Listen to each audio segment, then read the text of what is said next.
একসময় মানুষের কোলাহল থেকে দূরে একটি নির্জন জংধরা রেল লাইন ছিল।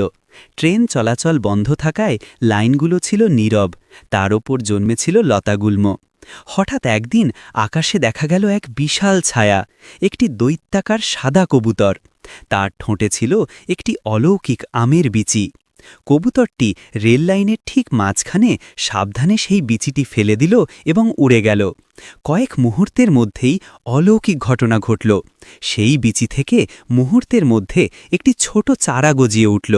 চারাটি প্রতি সেকেন্ডে বাড়তে শুরু করল।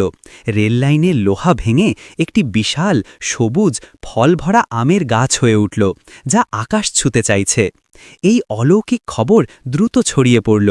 মানুষজন অবাক হয়ে সেই বিশাল আম গাছ দেখতে আসতে লাগল। গাছটি তাদের শুধু ফলই দিত না, বরং নতুন করে বাঁচতে শেখাত। ছিল প্রকৃতির এক বার্তা, প্রকৃতি সব কিছুর ঊর্ধ্বে, তাকে রক্ষা করো, কারণ সেই তোমাদের জীবনের উৎস। একটি ছোট্ট বিচিও পারে একটি নতুন পৃথিবীর জন্ম দিতে।